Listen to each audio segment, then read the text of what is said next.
भारतीय संस्कृति के लिए एक बहुत महत्वपूर्ण दिन है और राष्ट्रों में महाराष्ट्र के लिए उसमें कुछ ज़्यादा ही विशेष महत्व से मनाया जाता है।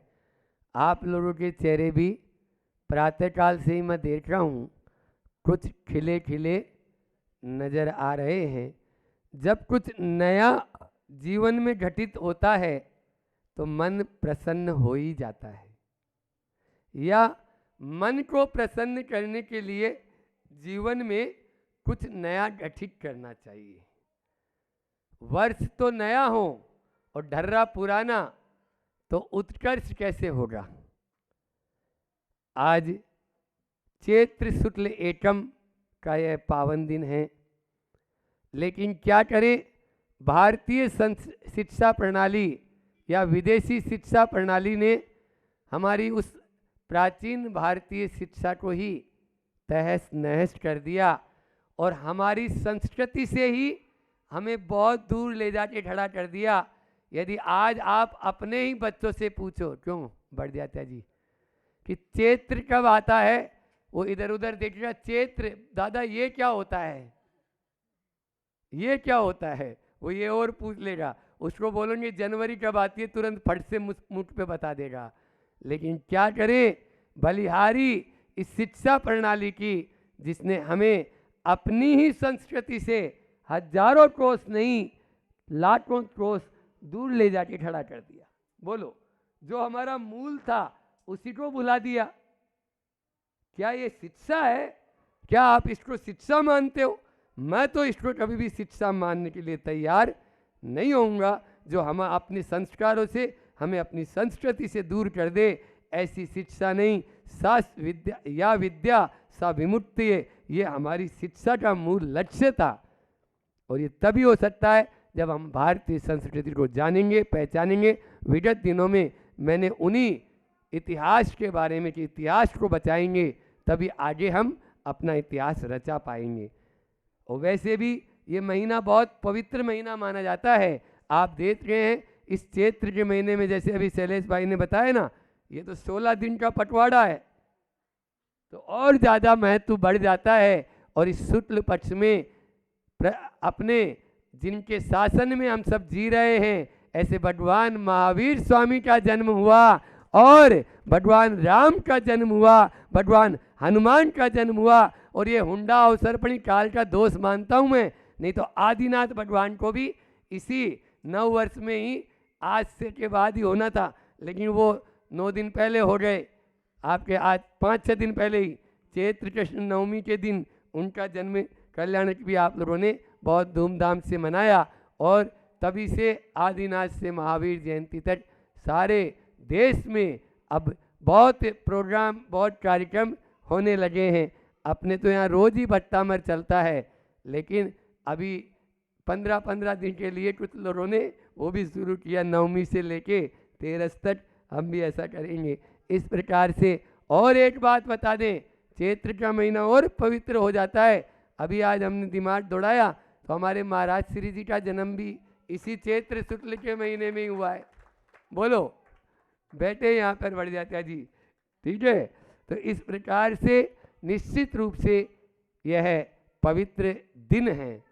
इस पवित्र दिन को और अधिक हम अपने जीवन में कुछ नया करने के लिए संकल्पित हों, रूपांतरण करने के लिए तैयार हों, परिवर्तन लाने को तैयार हों, तब तो यह आपके लिए नया 2080 विक्रम संवत बहुत कुछ देने के लिए तैयार खड़ा है। 4 बात करके अपनी वाणी को आगे बढ़ाऊंगा कि सबसे पहले हमें संकल्प लेना है। इस वर्ष में हमें संकल्प लेना है। सोचते ही सोचते बंद हो गए द्वार और इसमें भी आते हैं झंझट हजार। 1 बार भजन और 4 बार भोजन और 1 बार भजन, उसमें भी आते हैं संकट हजार। ऐसे भजन सुनाते हो आप लोग, तो निश्चित रूप से अच्छे कार्यों में विघ्न तो बहुत आएंगे। सोच आप जो करते हैं उसको संकल्प का पुट होना जरूरी है, तभी वो सिद्धि के अंदर परिवर्तित हो सकता है। अपनी सोच को संकल्प के साथ में जोड़ दो तो वह सिद्धि में परिवर्तन हो जाएगी। इसलिए हमें सबसे पहले संकल्प लेना है। क्या संकल्प लेना है महाराज जी? संकल्प ये लेना है जिससे हमारे धर्म की हानि हो रही हो, जिससे हमारे स्वास्थ्य की हानि हो रही हो, जिससे हमारे परिवार का प्रेम खंडित हो रहा हो और जिससे हमें आर्थिक हानि हो रही हो, ऐसा कोई भी काम नहीं करेंगे। 4 बात बता दी कि संकल्प हम लें, और संकल्प में भी सबसे ज़्यादा मेरा भाव तो यही है कि जिन गलतियों को आज तक हमने दोहराया उनको हम आगे न दोहराएं। ये सबसे बड़ा संकल्प ले लो। आपका ये नववर्ष मनाना, आज की ये गुड़ी पड़वा आपके लिए एक बहुत बड़ा वरदान सिद्ध हो जाएगी, बहुत बड़ा वरदान सिद्ध हो जाएगी। धर्म की हानि हो रही है क्योंकि जिन हाथों से हमने गुरु के चरण छुए, जिन हाथों से हमने प्रभु का अभिषेक किया, उन्हीं हाथों से क्या हम तंबाकू, गुटखा, बीड़ी, सिगरेट ये पकड़ना पसंद करेंगे? बोलो। इसलिए अपने आप को, धर्म की भी हानि हो रही है वहाँ पर, आपके स्वास्थ्य की भी हानि हो रही है और आर्थिक हानि भी हो रही है, परिवार का प्रेम भी जा रहा है। ऐसा कोई भी कार्य हम न करें जिसके माध्यम से, लेकिन संकल्प के माध्यम से ही हम अपने जीवन को उन्नत बना सकते हैं। और संकल्प के माध्यम से यदि बुरा संकल्प लेंगे तो जीवन कहाँ चला जाएगा? बोलो, पतन की ओर। अच्छा संकल्प लेंगे तो उन्नत बन जाएगा। हम साधु बने किस बूते पर? बोलो, हम साधु बने संकल्प के बूते पर साधु बने, और जिस दिन सिद्ध बनना है वो भी किसके बूते पर बनेंगे? बोलो, सिद्धि भी हम प्राप्त करना चाहते हैं तो वो भी संकल्प के बूते पर ही होगा। इसलिए संकल्प पहले हमारा मजबूत होना चाहिए, तभी वह सिद्धि में परिवर्तित होगा। दूसरा है संयम। संयम हमें आज के इस दिन यह तय करना है कि भले ही छोटा छोटा नियम ले, घुटनों के बल चलते चलते पांव खड़े हो जाते हैं, और छोटे छोटे नियम ही एक दिन बहुत बड़े हो जाते हैं। इसलिए छोटे छोटे नियम ही ले, लेकिन ले संयम। जिस प्रकार से गाड़ी तो बहुत अच्छी हो, रोड भी बहुत बढ़िया हो, और इसमें ब्रेक नहीं हो, बोलो ना कुसुम्बा वालों, हाँ कोई काम की है वो गाड़ी? गाड़ी अच्छी है, रोड अच्छी है, लाइसेंस भी चलाने का मिल गया, लेकिन ब्रेक नहीं है। बस ये संयम का ब्रेक हमारे जीवन में आने का जरूरी है। संयम का ब्रेक जिसके जीवन में है उसकी गाड़ी आसमान में भी उड़ रही है तो वो मंजिल पर पहुंच जाएगी, और संयम का ब्रेक जिसकी गाड़ी में नहीं, वो धीरे धीरे भी यदि चल रहा है, रैंड रैंड के भी चल रहा है, तो वो मंजिल पर नहीं पहुंच पाएगा। इसलिए संयम का ब्रेक होना बहुत जरूरी है। अनुशासन, डिसिप्लिन उसी संयम का नाम है। अनुशासन हमारे जीवन में होना बहुत जरूरी है। यदि अनुशासन नहीं है तो हम कभी भी उन्नति नहीं कर सकते। आचार्य भगवान कहते हैं पहले निज पर शासन और फिर अनुशासन। अनुशासन इसलिए धर्म, परिवार, स्वास्थ्य और समाज जहाँ पर ये विखंडित हो रहे हों, इसमें हमें बहुत ज़्यादा संयम रखना बहुत ज़रूरी है। यदि संयम नहीं रखेंगे तो ये सब टूट जाएंगे, टूट जाएंगे।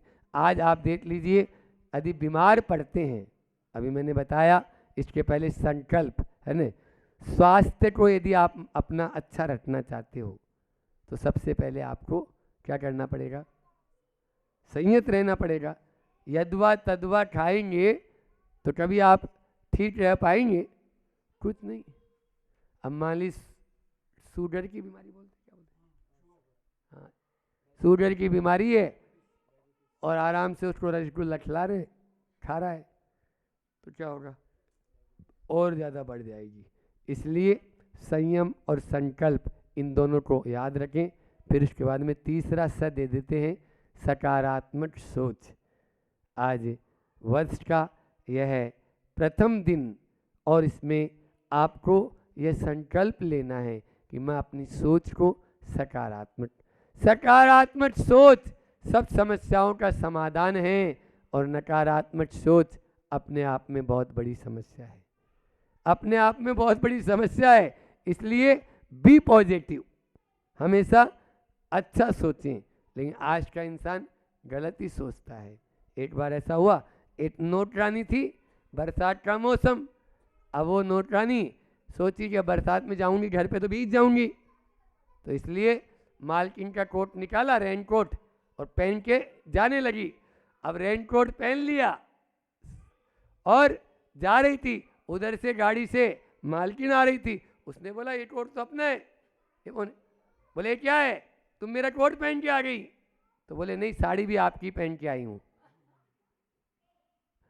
ऐसी भी सकारात्मक, मतलब ये भी एक सकारात्मक सोच है कि वो बोल रही है कि कोट तो आपका है ही, साड़ी भी आपकी है। क्यों? क्योंकि पानी में सब वस्त्र गीले हो गए। इस प्रकार से हमें आधा गिलास भरा है तो आधा गिलास खाली है।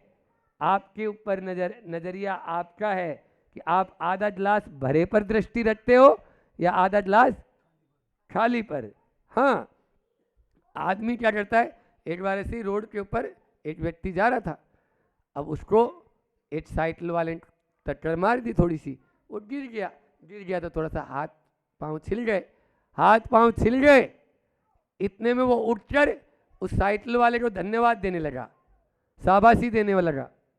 उसका मित्र बोला ये गांधीगिरी कहाँ से सीख ली, उसने तुम्हें धक्का मारा और तुम उसको धन्यवाद दे रहा है। बोले तुम नहीं जानता, ये ट्रक ड्राइवर है, ये रोज इस समय इधर से ट्रक लेके जाता था, गनीमता साइकिल लेके गया, इसलिए मैं गिर के थोड़ा सा मेरे हाथ पांव भी छिले। ये है सकारात्मक सोच। इसलिए अपनी सोच को सकारात्मक, हाँ देखो, जीना तो अपन को साथ साथ है, जिंदगी में अपन को ये जीवन जीना है, ठीक है ना। अब आपके ऊपर निर्भर है, आप सकारात्मक सोच रखकर गुनगुनाते हुए जीते हो या भुनभुनाते हुए जीते हो। बोलो, गुनगुनाते हुए जीना है या भुनभुनाते हुए जीना है? गुनगुनाते हुए जीवोगे, जीवन आपका खुशियों से भर जाएगा, और भुनभुनाते हुए जिएंगे कुछ नहीं। आपको बताएं, राजवार्तिक में आचार्य अकलंज स्वामी ने बहुत अच्छी बात कही कि कर्म या पाप का बंध कैसे होता है और उस पाप को हम कैसे काट सकते हैं। उन्होंने दो शब्द दे दिए, एक दिया संश्लेष और एक दिया विशुद्धि। संश्लेष परिणाम करके हम कर्मों को अपने पास बुलाते रहते हैं, और विशुद्धि परिणाम करके जो कर्म बंधे हुए हैं उनको साफ करते रहते हैं। जितने हमारे परिणाम विशुद्ध होंगे उतने ही कर्म हमारे करते चले जाएंगे। तो पहली बात क्या बताई मैंने, बोलो मांगी तुंगी वालों। हाँ, आज नव वर्ष पर, गुड़ी पड़वा पर संकल्प लेंगे, सत संकल्प लेंगे, बुरे संकल्प नहीं। बोले महाराज जी ने बोला था आज तो संकल्प लेना है, तो बोले जिसका हिसाब किताब चुकाना है उसको आज चुका ही देते हैं। उसको थप्पड़ मारने की बहुत दिन से सोच रहे थे, आज मार मूर के नकी करते हैं, क्योंकि संकल्प कर ही लें। अब ऐसा संकल्प मत लेना, मैं ऐसे संकल्प के लिए नहीं बोल रहा हूँ। अच्छा, सत संकल्प लेना। दूसरा क्या बोला, संयम। अपन छोटे छोटे संयम लेंगे इस वर्ष में। और तीसरा बोला सकारात्मक सोच। और अंतिम चौथा है समझौता। समझौता की नीति अपनाएंगे। जहाँ टकराव है वहाँ आग है, और जहाँ समझौता है वहाँ बाग है, वहाँ बाग है। इसलिए आग मत लगाओ, बाग लगाओ। संत कहते हैं टकराव नहीं, समझौता की नीति अपनाओ। हम क्या करते हैं, थोड़ी थोड़ी बात में, जहाँ घर्षण होता है ना वहाँ आग। ये तो अब माचिस चलने लगी है, अब आपके लाइटर चलने लगे। पहले 2 पत्थर लेते थे युग के आदि में और उन पत्थरों को ऐसे रगड़ते थे और वहाँ आग निकलती थी, उससे आगी जला लेते थे। और एक बार आग जल गई तो कभी उसको ठंडा नहीं करते थे। आप लोग तो गैस को बुझाते रहते हो। समझ, पूरा उल्टा ही हो गया ना सब जमाना ही, क्या कर लूँ मैं। हाँ, चूल्हे की रोटी कितनी अच्छी रहती थी। सिगड़ी की रोटी महाराज जी आपको थोड़ी बनाना है, बनाना तो हमसे गैस पे नहीं बन रही, आप चूल्हे की बात करते हो। उसके लिए नौकरानी रखते हम 2-2, 1-1, 3-3, 4-4। बोलो, समस्या बहुत बड़ी है, गंभीर समस्या है। इसलिए उसका समाधान तो जो मैंने बताया, संकल्प, संयम, सकारात्मकता, समझौता, इसको अपनाएंगे तभी आप वापस उसी भारत में पहुंच जाएंगे जिस भारत की हमारे गुरुजी कल्पना करते हैं। अन्यथा कुछ नहीं। तो इसलिए समझौता को अपनाओ। समझ में आया? 4 लोगों के प्रति, 4 बात के प्रति हमेशा हमें पॉजिटिव रहना चाहिए। समझौता की नीति अपनाना है कि बुरे व्यक्ति, जो बुरा व्यक्ति है उसके प्रति। फिर है बुरे प्रसंग, हमारे जीवन में बुरी घटनाएं, बुरे प्रसंग आते ही रहते हैं, रोज आते हैं। फिर बुरे निमित्त आएंगे, कितने भी बचे हम, वो आएंगे। और बुरी परिस्थितियां, फिर से रिपीट कर रहा हूं, बुरे व्यक्ति, बुरे प्रसंग, बुरे निमित्त और बुरी परिस्थितियां, ये बुरी परिस्थितियां ये हमारे जीवन में आएगी। लेकिन आचार्य श्री जी कहते हैं बुरे को बुरा बना लो, बुरे को बुरा बना लो। बुरा कैसा होता है बोलो? बस आपके जीवन में यह गुड़ी पड़वा फिर आपके लिए बहुत सारे तोहफे लेके आई है, बस लेना आपको है। इस गुड़ी पड़वा से हमें सीखना है। आज नव वर्ष पर हम लोगों ने भी अच्छी शुरुआत तो कर ली है, सुबह सुबह मूलाचार के माध्यम से, क्योंकि आचार्य भगवान का यह कहना है कि अपने जीवन में एक आध्यात्मिक ग्रंथ और एक आचरण ग्रंथ है ना, तो इसको ये 2 होता है, तो इनको अपन को हमेशा पढ़ते रहना चाहिए। 2 ग्रंथों को, अध्यात्म आपको आत्मा से भटकने नहीं देगी, वो आत्मा की ओर लौटाती रहेगी। और आचरण ग्रंथ आपको अपनी चर्या में मजबूत बनाए रखेगा। जब मेरी दीक्षा हुई 2015 में बीना 12 में, तो वहाँ आचार्य श्री जी ने वही शुरू किया, मूलाचार प्रदीप और ज्ञानार्णव की क्लास शुरू की थी, हमें याद है। तो ज्ञानार्णव वो ध्यान का ग्रंथ है, बेजोड़ ग्रंथ, मतलब ध्यान के लिए अनेकों प्रकार का उसमें ध्यान, और एक तरह से क्या यानी ध्यान के लिए पात्रता होनी चाहिए, किस प्रकार से हम ध्यान कर सकते हैं, किस प्रकार से हम भी प्रभु बन सकते हैं, ये बेजोड़ ग्रंथ। तो वो अध्यात्म की ओर ले जाने वाला हो गया। और मूलाचार प्रदीप हमें अपनी चर्या का, आचरण का पक्ष दिखाने वाला हो गया। इसी प्रकार से आज यहाँ पर सुबह हम लोगों ने मूलाचार, और मध्याह्न में अभी श्रेणिक चारित्र बोधि समाधि निदानम, यह भी बहुत अच्छा ग्रंथ है। श्रेणिक चारित्र के माध्यम से हमने शुरुआत की।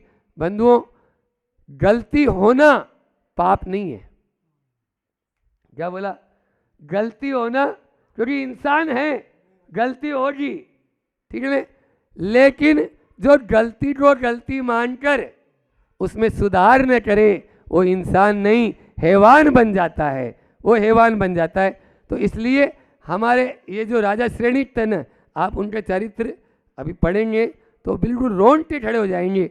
और तीर्थंकर प्रकृति का बन आने वाले समय में प्रथम तीर्थंकर होंगे। किसके बूते पर? संकल्प, संयम, सकारात्मक सोच और समझौता की नीति के बूते पर उन्होंने अपनी, ऐसा नहीं अरे पत्नी है, पत्नी कोई होती है क्या, पत्नी की बात मानी जाती है क्या, पत्नी तो जूती होती है, ऐसा बोलते हैं, पाँव की जूती होती है, ऐसा मानने वाले को कभी तीर्थंकर प्रकृति का बंद होना तो बहुत दूर की बात है। उसको धन्य है वह चेलना जिसने उनको, और मंडलाचरण में भी उसमें महारानी शब्द आया। अभी आप लोगों ने मंडलाचरण पढ़ा तो ये उसी के लिए। तो निश्चित रूप से तभी हो पाता है जब हम अपने सत संकल्प के माध्यम से, संयम के माध्यम से आगे बढ़ने का पुरुषार्थ करते रहते हैं। हम सभी आगे बढ़ें और यह वर्ष आपके लिए उत्कर्ष साबित करने वाला हो, इसी भावना के साथ मैं अपनी वाणी को विराम देता हूँ। बोलिए अहिंसा परमो धर्म की। आचार्य गुरुवर विद्यासागर जी महामुनिराज। अपनी चर्चा इस क्षेत्र के इतिहास को लेकर चल रही, इस क्षेत्र के अतिशयों को, इस क्षेत्र के चमत्कारों को लेकर चल रही थी। और बहुत सारी बातें हैं जो अभी आपसे करना थी, लेकिन कल भी नहीं कर पाए। कल तो करना थी पूर्णिमा पर, लेकिन हो नहीं पाया। कोई बात नहीं, आप लोगों का पुण्य कम था। तो सबसे पहले एक बात आपके बीच में रखूं मैं, मेरी भावना एक कल शेयर करने की भावना थी कि यहाँ के कमेटी के लोग भी जो हैं वहाँ तक, और जो लोग हैं वहाँ तक ये बात पहुँचे। ये भावना है कि आप लोगों से मैंने कहा था कि जो चोटी है, मांगी की चोटी, उस चोटी पर साल में एक बार एक जो यहाँ के आदिवासी भाई हैं जो साधना 40 दिन करते हैं, उस 40 दिन की साधना के बाद करते साधना तो बहुत सारे लोग हैं, उसमें से किसी एक को इंट्यूशन मिलता है और वो वहाँ तक पहुँचता है। और वहाँ पहुँचने के बाद झंडा भी लगाता है, दीपक भी लगाता है। तो वहाँ तक पहुँचकर दीपक और झंडा लगाता है और उससे पूछा गया, उससे पूछा भी गया तो क्या है, तो हमने पूछा किसने पूछा, हम किसकी बात पर विश्वास करें कि वो ये बोल रहा है। तो उन्होंने कहा महाराज जी, हमने नहीं, माता जी जो थी यहाँ पर श्रेयांसमती जी, मैंने आपसे पहले भी कहा था ये जो पूरा जिनालय बना है ये आचार्य श्रेयांस सागर जी की प्रेरणा से, और श्रेयांसमती जी माता जी और उनकी माँ तीनों ने दीक्षा ली थी। और प्रकरण भी बताया था मैंने आपको कि इस क्षेत्र से वो जो कुआं है उस कुएं पर ही पानी खींच रहे थे। वो तो वैसे सप्तव्यसनी थे, अनेक प्रकार के उनका तंबाकू का व्यापार था। फूलचंद जी पहाड़े श्री रामपुर के रहने वाले थे आचार्य श्रेयांस सागर जी, और सब तरह से लिप्त थे, दर्शन के भाव से आए थे। जब वो हंडा गिर गया, पैर सूज गया था और वो ऊपर जाने के लिए भाव से नहीं मैं तो जाऊंगा, और जैसे ही ऊपर सीढ़ियाँ प्रारंभ हुई उनका वो दर्द समाप्त हो गया था और ऊपर जाकर उन्हें आजीवन ब्रह्मचर्य व्रत लिया था। बलराम जो प्रतिमा है पीठ वाली वहाँ पर, उसके बाद उनका जीवन बदल गया था। तो उन्हीं की प्रेरणा से इस क्षेत्र से जुड़ गए थे, तो ये जिनालय मुनीश्वरनाथ जिलाने पूरा बना था।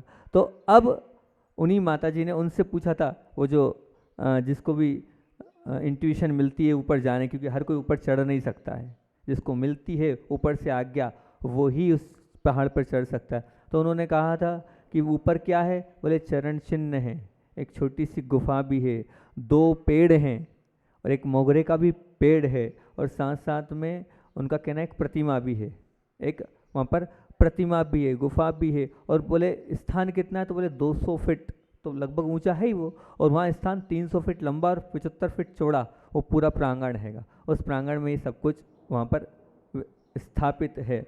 तो हमने कहा और किसी ने कुछ देखा क्या, क्योंकि हम तो खोद खोद के पूछने वाले हैं। हमने कहा एक की बात मानी, कोई और। तो अपने डॉक्टर सुरेश जी जो हैं, सूरजमल जी हैं, उनसे पूछा हमने, आप बताओ।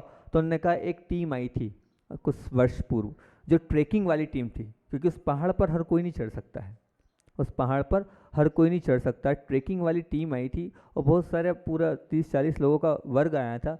सबने प्रयास किया, लेकिन उसमें एक बहुत धर्मज्ञ और एक बहुत धर्मात्मा व्यक्ति था, और उसकी बहुत आस्था थी, नहीं मैं तो चढ़ूंगा ही चढ़ूंगा और ऊपर चढ़कर ही बताऊंगा।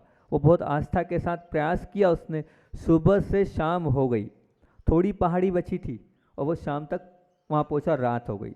अब वो रात हो गई, सब लोगों को ये डर था कि सुबह से शाम हो गई, बाकी लोग कोई नहीं पहुँच पाया। जबकि इससे कठिन पहाड़ी वो लोग चढ़ते हैं, क्योंकि उनके पास सब सामान होता है, औजार होते हैं, सब कुछ जिन जिन चीज़ों से चढ़ा था वो सब कुछ रहता है, लेकिन कोई भी उस पर चढ़ नहीं पाया। अब वो तो चढ़ गए थे, अब उसके बाद वो एक छोटे से टुकड़े पर शाम को खड़े रहे रात भर, और नीचे से सब लोग जो है बार बार आवाज़ देते रहे, जयकारा बोलते रहे। वो इसलिए बोल रहे थे जयकारा और आवाज़ कि अगर मान लो थोड़ी सी भी नींद लग गई, झटका आ गया, तो सीधे नीचे गिरेगा तो प्राण चले जाएंगे। सबको उनकी चिंता थी, लेकिन वो तो भक्ति भाव वाला था, वो खुद ही वहाँ पर भजन और कीर्तन में लगा हुआ था। उसकी तो श्रद्धा के साथ गया था, कोई वो अपना ऐसा नहीं कि मुझे कुछ इकट्ठा करके कोई इनाम चाहिए 26 जनवरी 15 अगस्त को, ये भाव से नहीं था। उसके भाव थे अंदर से श्रद्धा और भक्ति, उस भाव से वो वहाँ पर पहुँचा और वहाँ पर रात भर रहा। और सुबह गया, थोड़ा समझ गया था, सुबह पहुँचा, सुबह उसने वही सब कुछ देखा और फिर आकर उन्होंने कहा, बोले जो वो बताते हैं चढ़ने वाले प्रतिवर्ष जो चढ़ते हैं वो इस प्रकार से जो बताते हैं, तो बोले उसने भी वही सब कुछ बताया, वहाँ चरण चिन्ह है, वहाँ सब कुछ है। तो उस चरण चिन्ह को देखकर मैंने बोला आप तो ये बताओ कि ये जो पहाड़ी है, इस पहाड़ी पर भी तो सीढ़ियाँ बनी हैगी। बोले हाँ महाराज जी, आज से पहले की बात है कि उस समय जब सीढ़ियाँ नहीं थी तो जो चढ़कर आता था मांगी और तुंगी की टोक, उसके चरण पूजे जाते थे। वो पूजनीय कहलाता था कि भैया तुम मांगी तुंगी की चोटी पे चढ़ा है, क्योंकि सीढ़ियाँ नहीं थी, चढ़ चढ़ के ऐसे रेंग रेंग के जाना पड़ता था। और ऐसा बोले गजराज जी, कलकत्ता के गजराज जी गंगवाल का संघ आया था, उस संघ ने उस जमाने में 2.25 लाख रुपया दिया था, उसके माध्यम से वो सीढ़ी बनी, जो कि गजराज जी पाकिस्तान में ढाका में उनका पूरा व्यापार था, बहुत बड़े वो सेठ थे, उन्होंने ये सीढ़ियाँ बनवाई है। तो मैं तो यही बोल रहा हूँ कि जब वो सीढ़ियाँ वहाँ तक पहुँच गई तो उस चरण चिन्ह पर, वहाँ जब चरण चिन्ह हैं, किसने बनाए चरण चिन्ह? निश्चित तौर से वो चरण चिन्ह तो देव पुनित चरण चिन्ह होंगे। कौन पहुँचा वहाँ, कौन ने बनाए हैं? तो मेरी तो ये भावना है कि सीढ़ियाँ वहाँ तक की भी बनना चाहिए। जब यहाँ तक की सीढ़ी बन गई तो निश्चित तौर से अगर आपकी श्रद्धा होगी, आस्था होगी, भावना होगी, तो वहाँ तक 200 फीट कोई बहुत बड़ी बात नहीं है। बचा कितना है? सिर्फ 200 फीट है। वहाँ तो कितना बड़ा स्थान मिल रहा है, ऊपर 300 बाय 75 का पूरा प्लाट भी मिल रहा है, और चरण चिन्ह मिल रहे हैं, भगवान भी मिल रहे हैं। अब तुंगी की तो फिर भी सीधी खड़ी है, पर मांगी की तो बहुत बड़ा स्पेस है, बहुत कुछ हैगा। हमारी भावना तो ये कि वहाँ भी हो, क्योंकि तुंगी की तो सुना 35 साल से ध्वजा नहीं चढ़ी है। 35 साल से पहले तो चढ़ती थी हर बार ध्वजा और दीपक, लेकिन तुंगी पर बंद, पर मांगी पे हो रही है। तो अब ये अंदर से एक भावना हमारी जागृत हुई है, अंदर से बार बार प्रबल भावना है कि मांगी पर भी सीढ़ियाँ बन सकती है, अगर यहाँ की कमेटी चाहेगी और यहाँ के आसपास के लोग चाहेंगे तो हो सकता है। कोई बहुत बड़ी बात नहीं है, हमारा तो पूरा आशीर्वाद है, और वो हमारी भावना तो है ही, साथ साथ में पूरा आशीर्वाद भी। आप लोगों को जो चाहिए, जैसा चाहिए, हम बिल्कुल आपको मदद करने के लिए तैयार हैं। लेकिन आप लोग भावना बनाओ, अपनी कमेटी में बात रखो कि वहाँ तक की सीढ़ियाँ होनी चाहिए, ताकि उन चरणों का भी सबको दर्शन का लाभ मिले। कैसे वो अतिशयकारी चरण होंगे, वो चरण किस प्रकार से होंगे। और ये क्षेत्र तो मैं बता रहा हूँ ना, अतिशयकारी एक नहीं, ऐसे सैकड़ों अतिशय हैं, जिन एक के बाद हम लिखते चले गए, इतने सारे अतिशय हैं। यहाँ पे बताते शैलेश कंगले करके एक व्यक्तित्व थे जो औरंगाबाद के थे। वो जो औरंगाबाद के थे वो हकलाते थे, बोलने में बहुत ज़्यादा, वो बहुत हकलाते थे। तो एक प्रदीप कापड़ना करके ब्रह्मचारी जी हुए हैं, उन्होंने उनसे कहा कि आप यहाँ आओ, 5 पूर्णिमा करो, आपकी हकलाने की आदत छूट जाएगी। हम मानिए वो आए 5 पूर्णिमा, और उनकी वो जो हकलाने की जो थी, वो हकलाने का बिल्कुल स्पष्ट रूप से बोलने लगे, स्पष्ट रूप से बोलने लगे। ये यहाँ के अनेक पूर्णिमा के चमत्कार हैं। एक नाविल पाटिल हैं जो कांग्रेस के हैं, नेता हैं, उनका जो लड़का था, उस लड़के को लकवा लग गया था। वो जो लकवा लग गया था तो उसको सब तरफ से इलाज करा लिया, हर जगह ले गए, कहीं ऐसा नहीं। और उम्र भी बहुत छोटी थी, और वो परेशान थे, हैरान थे। तब यहाँ की तो भक्ति सबके लिए पता ही, मांगी तुंगी के पार्श्वनाथ भगवान यहाँ की भूमि। तो वो यहाँ आए और जो चल नहीं पा रहा था, पैरालिसिस था, भगवान को माथा टेका और वो चलने लगा, वो चलने लगा। ऐसा यहाँ का अतिशय है अनेक। और एक सूरत के सज्जन हैं रमन लाल जी, जो कि उनके जवाई के लिए भी कह दिया था, ये जो हार्ट अटैक, ये हार्ट की जो बीमारी है इनके लिए, ये ऐसी बीमारी है कि अब इसका कुछ नहीं हो सकता है। आप वो यहाँ आए, यहाँ पर दर्शन किए, उनका भी भोग चला। अभी बता रहे थे कि एक महाराज जी आए थे, उनका जो हाथ है वो ऊपर नहीं उठता था, उनका जो हाथ है वो ऊपर नहीं उठता था, वो बहुत परेशान थे। आहार लेने में भी बहुत कष्ट होता था, क्योंकि आहार लेने में हाथ ऊपर करना पड़ता है, बड़े कष्ट और वेदना के साथ वो आहार लेते थे।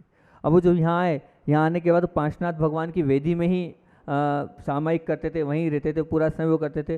बोले यहाँ आते ही वो जो दर्द था, वो दर्द समाप्त हो गया, बिल्कुल समाप्त हो गया, वो दर्द ही समाप्त हो गया। और डॉक्टर सूरज जी की धर्मपत्नी बैठी हैगी, उन्होंने बताया बहुत सारे। अब हमने कहा, तो वो बोले उनका छोड़ो, सबका छोड़ो, मैं तो मेरे जीवन का चमत्कार बताता हूँ। मैंने क्या चमत्कार है आपके जीवन का?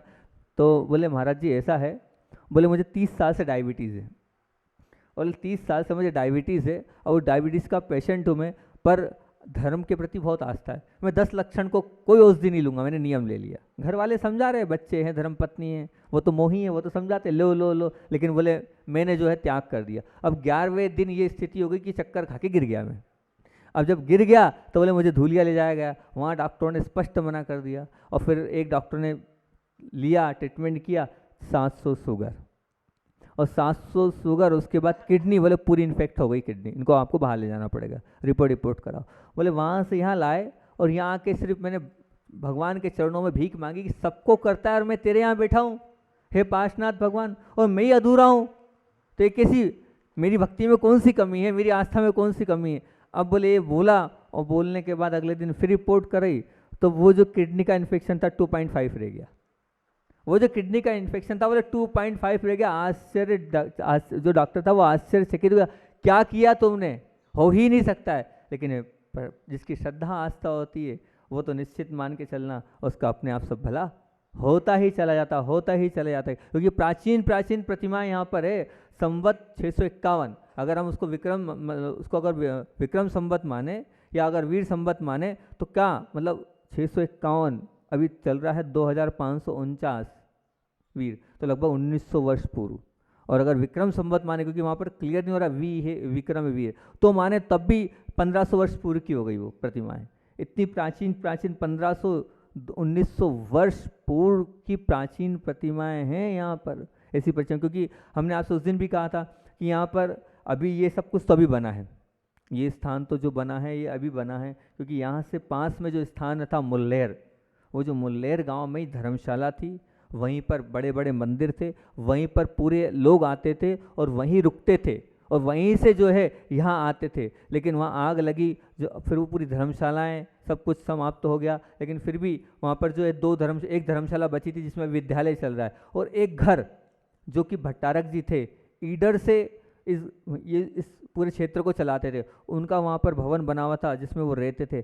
आज भी तलगर सुरक्षित है, आप चाहो तो 8 या 9 किलोमीटर, कितने किलोमीटर यहाँ से, 10 किलोमीटर है, 10 किलोमीटर है, 10 किलोमीटर के पास है, और 10 किलोमीटर जाके आप देख सकते हो कि वहाँ पर जो अभी विद्यालय जो है वो आपकी धर्मशाला में ही विद्यालय है, और जो ज़मीन में अभी आप देखेंगे अंदर ज़मीन में वो कहना चाहिए तलघर जो बना हुआ है वो भट्टारक जी का आज भी बना हुआ है। ऊपर से मकान तो ध्वस्त हो गया है, बाकी मंदिर वंदिर आदि ध्वस्त हो गए। वो पहले हजारों घर की बस्ती थी, आज कुछ नहीं बचा वहाँ पर। काल का प्रलय ऐसा आया कि वहाँ पर आग लग गई, आग लगने के बाद वहाँ के जैन लोग सब कुछ चले गए। ये तो अभी बना है, इसका जो आप ये जो इतिहास देख रहे हैं ये मतलब यहाँ पर जब लगा भट्टारक जी को वहाँ से, तो उन्होंने क्या किया, उन्होंने यहाँ पर मतलब विक्रम संवत 1822 मतलब 257 वर्ष पूर्व यहाँ पर एक इस प्रकार से लकड़ी के उस पर सिंहासन पर एक प्रतिमा रखी, और प्रतिमा रखने के बाद फिर ऐसा लगा यहाँ पर धर्मशाला बनी, एक पुरानी यहाँ धर्मशाला थी शायद,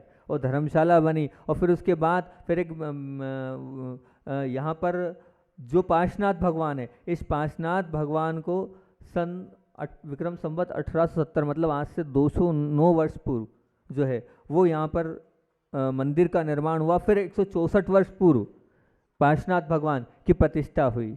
फिर उसके बाद सामने ये आदिनाथ मंदिर है, ये विक्रम संवत 1927 में इसका पंचकल्याणक हुआ। फिर उसके बाद ये मान स्तंभ है, इस मान स्तंभ का पंचकल्याणक हुआ विक्रम संवत 1997 में। मतलब पूर्व में वो जो गांव है, कौन सा गांव है, मुल्लेर, वो पूर्व स्थल था यहाँ का। अगर आप चाहें तो देख सकते हैं यहाँ के प्राचीन इतिहास को, वहाँ जाके देखेंगे तो आपको देखने को मिलेगा कि कितना अतिशय, वहाँ भी अनेक प्रकार के हो सकता है, आप ढूंढोगे तो कुछ ना कुछ मिलेगा। अब कोई जा ही नहीं रहा, देखेगा नहीं तो कैसे, आप देखोगे तो मिल सकता है, मिलेगा ही। अनेकों एक बहुत अच्छी बात बताई थी, बोले इस क्षेत्र के विषय में अगर कोई अपशब्द बोल देता है या अभिनय के व्यवहार कर देता है या ये कहता है कि नहीं ऐसा कुछ नहीं है, बोले अगर कुछ हो जाता है तो बोले उसको बहुत इस प्रकार की सज़ा भुगतनी पड़ती है। बोले क्या हुआ, एक बार की बात है कि बोले सीढ़ियों का काम चल रहा था मांगी पर, वहाँ पर पारोला के कुछ कारीगर थे, मुसलमान भाई लोग थे, तो कुछ जैनी भाई लोग जा रहे थे, ऐसा आतिश है, ये है। तो उसमें से जो 2 लोग थे उनने बोल दिया कुछ नहीं है, फालतू की बात है, और कुछ अविनय पूर्वक जो भी शब्द बोले वो क्षेत्र के प्रति जो आस्था थी उनकी टूटी, उनको भी बहुत बुरा लगा, लेकिन कुछ बोले नहीं। अब इनने तो बोल दिया और बोले वो आगे बढ़ गए। अब इतने सारे मजदूर काम कर रहे थे, देखना उन मजदूरों में भी वो जो 2 मजदूर थे उन 2 मजदूरों को ही, उन 2 कारीगरों को ही मधुमक्खियाँ लपेट लिया। वो मधुमक्खियाँ पीछे पड़ गई और मांगी से तुंगी पर आए। अब इतना ज़्यादा काट चुके थे कि वो तुंगी पर जाकर बेहोश हो गए। और बेहोश तो हुए, और बेहोश होने के बाद फिर जितने कारीगर जो थे वो सब के सब अस्त व्यस्त, तो पूरा खाली हो गया। पहाड़ खाली हुआ, यहाँ नीचे पता चला। अब देखना ये तो है वहाँ के, उस शायद वहाँ भी तो यक्ष यक्षिणी देवी देवता होंगे जो रुष्ट हो सकते हैं और रूठे होंगे। अब बताते हैं कि जो ब्रह्मचारी गणेश कुमार जी, उन्होंने बताया कि जो पहाड़ है वो पहाड़ जलने लगा था। ये जो पहाड़ है ये पहाड़ जलने लगा था, और पहाड़ जलने लगा। फिर ये जो गणेश कुमार जी थे वो यहाँ से 4-5 लोगों को लेके गए, डोली वालों को लेके गए, गांव वालों को लेके गए, देवों से वहाँ से क्षमा याचना करी। इनके जाते ही वो अग्नि बुझी और उन लोगों को लेके आए, दही पिलाया, उनका उपचार किया। उपचार करने का उनसे कहा चलो भैया वापस काम के लिए। वो इतने डर गए थे, बोले अब नहीं, हम तो पारोला जा रहे सीधे। अब सीधे पारोला जा रहे, क्योंकि यहाँ के विषय में अगर आपने कुछ कहा, आपने अपशब्द बोले, अभिनय करी, तो आपका निश्चित तौर से बुरा होगा। इसलिए कभी अभिनय और अपशब्द तो होना ही नहीं चाहिए। यहाँ का क्या, कहीं का भी नहीं होता है। किसी की आस्था पर आपको चोट पहुँचाना भी नहीं चाहिए, होना भी नहीं चाहिए।